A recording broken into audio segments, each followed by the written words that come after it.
वक्त की बड़ी खबर से रूबरू कराते हैं। यूपी विधानसभा चुनाव का रण। यूपी में आज प्रधानमंत्री नरेंद्र मोदी की जन चौपाल। 5 जिले के लोगों को यहां पर प्रधानमंत्री नरेंद्र मोदी संबोधित करेंगे।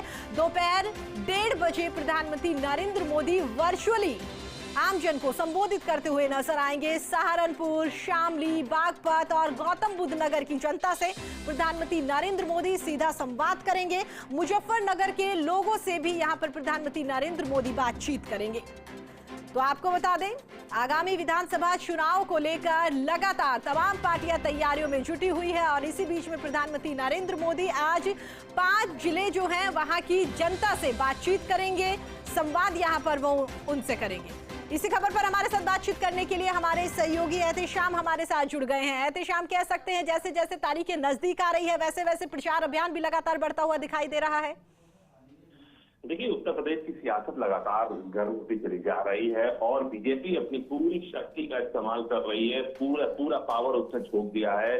आज खुद उत्तर प्रदेश के प्रधानमंत्री नरेंद्र मोदी पहली बार वर्चुअल रैली को संबोधित करने जा रहे हैं। पश्चिमी उत्तर प्रदेश के 5 जिलों में तकरीबन 100 जगहों पर एलईडी प्रसारण का इंतजाम किया गया है। यूपी चुनाव में पहली बार प्रधानमंत्री नरेंद्र मोदी पहली वर्चुअल रैली आज करेंगे। मोदी शामली, मुजफ्फरनगर, सहारनपुर, बागपत और गौतम बुद्ध नगर की 21 विधानसभा क्षेत्रों में जनता को वर्चुअल संबोधित करेंगे। भाजपा के लिए समर्थन मांगेंगे और भाजपा प्रत्याशी जिताने की अपील करेंगे। इसके साथ ही मुख्यमंत्री योगी आदित्यनाथ, प्रदेश अध्यक्ष स्वतंत्र देव सिंह, उत्तर प्रदेश के उप मुख्यमंत्री केशव प्रसाद मौर्य भाजपा प्रदेश मुख्यालय में स्थापित जो वर्चुअल स्टूडियो में से रैली में शामिल होंगे। भाजपा के प्रदेश महामंत्री और वर्चुअल रैली के प्रभारी अनूप गुप्ता का कहना है कि 5 जिलों में तकरीबन 100 जगहों पर एलईडी स्क्रीन से भाषण का सीधा प्रसारण किया जाएगा।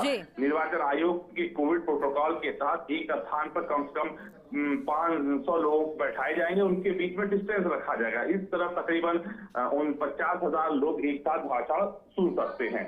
जी बिल्कुल एहतेशाम, जिस तरीके से आपने यहाँ पर बताया कि वाकई आगामी विधानसभा चुनाव को लेकर लगातार भारतीय जनता पार्टी और तमाम पार्टियां तैयारियां करती हुई नजर आ रही है और इसी बीच में कह सकते हैं कि वाकई ही कोई भी पार्टी कोई भी बड़े नेता को यहाँ पर लाने से बिल्कुल नहीं चूकना चाहती। हर कोई चाहता है कि जो भी प्रभावी नेता है वो आमजन से सीधा संवाद करे और यहाँ पर हमें जीत दिलाए।